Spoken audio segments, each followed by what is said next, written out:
그 시절 우리의 새벽을 뜨겁게 달구어 주었던 선수. 골을 넣지 않더라도 중요한 게 무엇인지 알려주는 선수, 바로 박지성. 박지성은 다른 스타 플레이어들처럼 플레이가 화려하진 않았지만 왕성한 활동량과 이타적인 플레이, 그리고 뛰어난 공간 이해 능력을 바탕으로 그라운드를 휘저으며 맨체스터 유나이티드의 황금기를 이끌었던 선수 중 한 명으로 기억되고 있습니다. 묵묵히 헌신적으로 팀을 위해 뛰었던 진정한 선수들의 선수이죠. 이에 우리는 해버지, 아스날 킬러, 두 개의 심장 등의 별명으로 그를 부르고 있는데, 그렇다면 과연 팀보다 위대한 선수는 없다는 것을 그 누구보다 잘 이해하고 실천했던 박지성 선수는 어떤 이야기를 담고 있을까요? 자, 그럼 오늘의 축구 백과사전, 대한민국의 영원한 캡틴 박지성의 삶, 지금 바로 시작하겠습니다. 지난 1981년 2월 25일 세상의 빛을 처음 마주하게 된 박지성. 그는 작은 키에 왜소한 체구였지만 빠른 발을 주축으로 친구들과 야구하는 것을 좋아했습니다. 이로 인해 당시 재학 중이었던 수원 산남초등학교 야구부에 지원했지만 입단에 실패하게 되죠. 그리고 다음 해 수원 세류초등학교로 전학하게 된 박지성. 그러나 세류초등학교에는 야구부가 없었고 때마침 창단된 축구부의 매력을 느껴 자연스럽게 축구를 접하게 되었죠.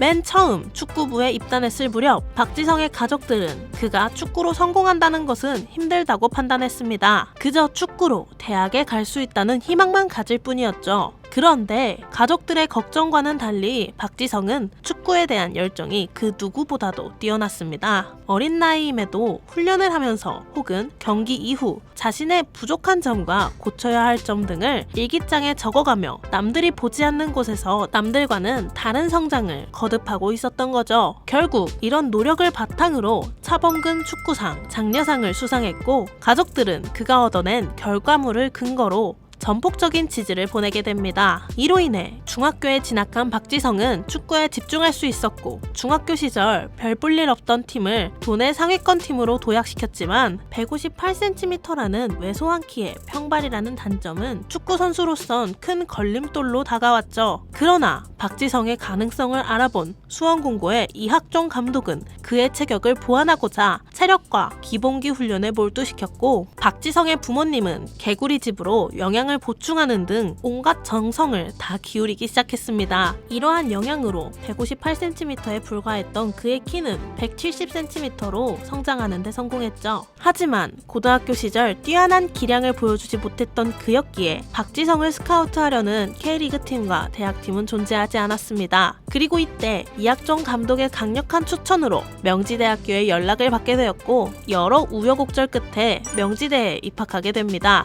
이후 명지대 축구부가 울산에서 전지훈련을 하던 중 때마침 울산으로 훈련을 왔던 2000년 시드니 올림픽 대표팀과 친선 경기를 하게 되었는데, 당시 왼쪽 윙백으로 출전한 박지성은 눈에 띄는 활약을 펼쳐 허정무 감독은 박지성을 곧바로 올림픽 대표로 선발하게 되었죠. 사실 이때까지만 해도 박지성에 대한 여론은 싸늘했습니다. 다른 선수들보다 작은 체격을 가지고 있었고 실력도 입증되지 않았기에 어떻게 보면 당연한 수순이었습니다. 그러나 허정무 감독은 이에 2년 후 누가 맞는 선택이었는지 보자라고 대응하면서 박지성에 대한 신뢰를 저버리지 않았죠. 실제로 허정무 감독은 박지성에게 꾸준한 기회를 제공했습니다. 2000년 시드니 올림픽 본선에서도 19살에 불과한 박지성을 출전시켰고 8강 진출에는 실패했지만 2승 1패라는 나쁘지 않은 결과를 만들어냈죠. 이후 명지대 2학년이 되었던 박지성은 올림픽에서 활약한 것을 바탕으로 일본의 교토 퍼플 상가로 진출하게 됩니다.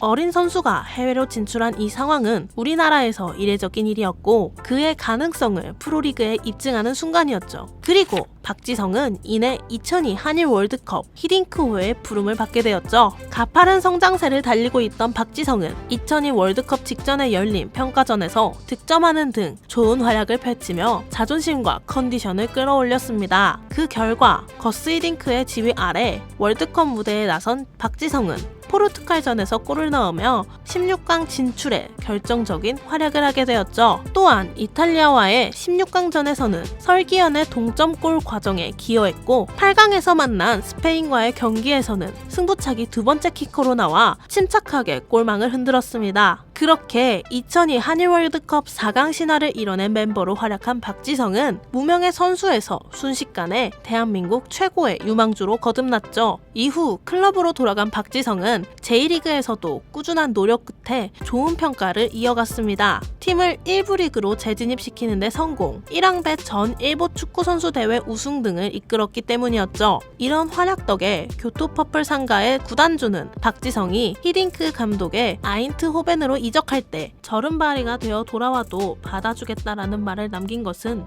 유명한 일화로 자리 잡았죠. 하지만 박지성이 네덜란드 리그에 처음 진출했을 당시 무릎 부상 등으로 홈팬들에게 선수 생활 이후 첫 야유를 받게 됩니다. 이때 박지성은 심리적으로 불안해지면서 동료에게 패스하는 것조차 부담을 느껴 난생 처음으로 경기에 뛰기 싫었고 축구를 하기 싫었던 시기였다고 하죠. 심지어 홈팬들의 야유가 너무 심했던 나머지 히딩크 감독 또한 박지성을 원정 경기에만 출전시키는 등의 배려를 해주었습니다. 이에 보답하듯 박지성은 03-04 시즌 중반부터 본격적인 활약을 시작해 04-05 시즌에는 주전으로 활약하며 아인트호벤의 네덜란드 리그 독주와 동시에 챔피언스 리그에서 놀라운 기량을 선보였죠. 그의 활약으로 챔피언스 리그 성적은 아인트호벤의 구단 사상 최초인 4강 진출, 엄청난 활동량과 상대를 괴롭히는 움직임, 특히 공간을 장악하는 능력과 전술의 이해도는 유럽 많은 클럽들에게 충격을 선사했습니다. 이로 인해 박지성은 2005년 발롱도르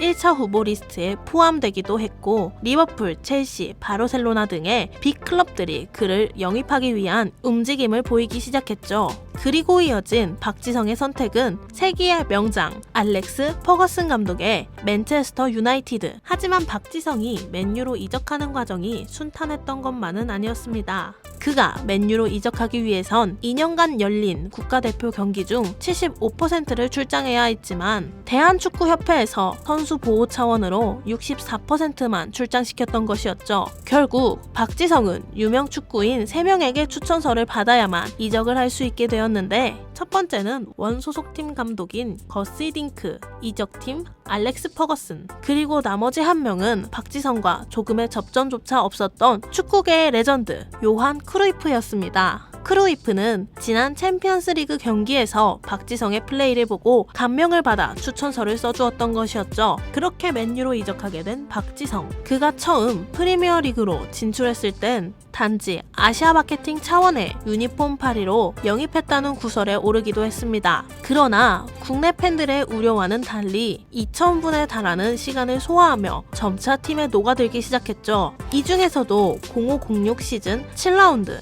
풀럼과의 경기에서는 맨시티, 리버풀, 블랙번과의 경기에서 단 한 번의 승리를 거두지 못한 맨유의 분위기를 완전히 뒤바꿔 놓기도 했습니다. 이 경기에서 박지성은 퍼거슨이 지시한 전술을 완벽히 구현해내면서 전반에만 3골에 모두 관여해 3대2 승리를 이끌었죠. 그리고 이어진 버밍엄 시티 FC와의 칼링컵 원정에서 선발 출전해 맨유 데뷔골을 성공시킨 박지성은 매우 공격적인 성향의 윙어로서 특유의 스피드와 상대를 압도하는 체력을 앞세워 05-06 시즌 리그 34경기, 챔피언스 리그 6경기 출장, 2골 8도움이라는 무난한 데뷔 시즌을 보내게 됩니다. 팀의 주축을 이루고 있던 선수들과의 호흡에서 두각을 드러냈고 이후 이타적인 플레이로 팀원들에게 리스펙을 받기 시작했죠. 게다가 한국 대표팀으로선 2006년 독일 월드컵 1차전 토고전에서 2대1 승리에 2골 모두 관여하며 MVP급의 활약, 2차전 프랑스와의 경기에선 골망을 흔들며 1대1 무승부를 이끄는 등의 기량을 선보였죠. 그렇게 06-07 시즌을 맞이한 박지성은 부상으로 인해 리그를 절반밖에 뛰지 못했습니다. 팀은 호날두와 루니 등의 활약으로 리그 우승을 거두었고 박지성은 14경기 772분을 소화하며 5골 3도움을 기록했죠. 그리고 부상 복귀 이후 첫 번째로 맞이하는 07-08 시즌, 박지성은 이 시즌에서 그라운드를 끊임없이 움직이는 미친 활동량을 보여주었습니다. 팬들은 환호했고 경기가 끝나면 박지성에게 박수를 아끼지 않았죠. 특히 이 시즌 챔피언스 리그 4강 바르셀로나전에서는 팀 내 최고 평점인 9점을 받으면서 결승전 멤버로 선발되는 듯 싶었지만 박지성은 퍼거슨의 부름을 받지 못했고 07-08 시즌 맨유는 챔피언스 리그 우승을 달성하게 되죠. 이전 시즌에 아쉬움을 뒤로 한 채 맞이한 08-09 시즌 박지성은 자신을 괴롭혔던 무릎 부상에서 벗어나 주전으로 활약했고 루니, 호날두와 함께 리그 우승을 이끌게 됩니다. 또한 챔피언스 리그 4강 2차전 아스날전에서 선제골을 넣어 맨유가 결승전에 진출하는 데 기여했죠. 그리고 이어진 결승전에서 박지성은 선발로 출전해 뛰게 되었지만 이 경기에서 메시의 눈부신 활약으로 0대2 패배를 했죠.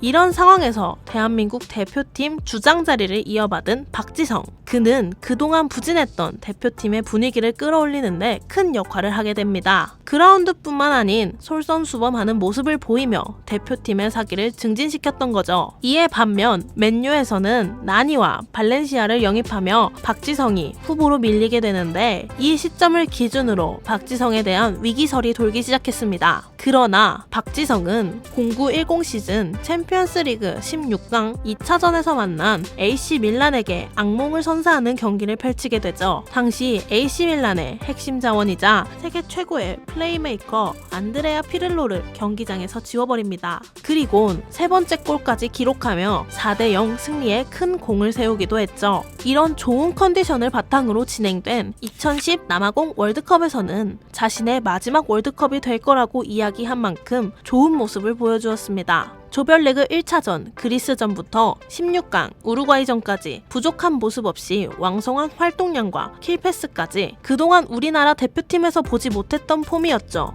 이 기량은 10-11 시즌 맨유에서까지 이어지게 되었고 이 시즌 박지성의 인생 경기라고 불리는 11라운드 울버햄튼전에서 극적으로 2골을 몰아치며 팀의 승리를 이끌게 됩니다. 이로 인해 시즌이 절반도 채 되지 않은 시점에서 본인의 최다골을 경신했고 이후 아시안컵을 마지막으로 국가대표를 은퇴하고도 챔피언스리그 첼시전에 교체 투입된 드록바의 득점이 무색해지도록 만든 환상적인 골을 만들어내기도 했죠. 결국 수많은 스포츠 매거진과 언론사들은 박지성의 플레이에 집중하게 되었고 경기 내 최고 평점과 MOM을 싹쓸이하기도 했죠. 이러한 활약으로 2013년까지 재계약을 하는데 성공한 박지성. 이번 시즌에도 어김없이 아스널 킬러라는 면모를 보여주며 2012년 2월 6일 맨유 200경기 출장이라는 기록을 수립했습니다. 그러나 맨유가 유럽 대항전에서 부진을 겪고 있을 때 7경기 연속으로 결장하게 되었던 박지성은 스트레스가 누적되기 시작했죠. 30살이라는 이른 나이에 대표팀을 은퇴하면서까지 소속팀에 집중하려 했지만 씁쓸히 벤치를 지켜야 했기 때문이었습니다.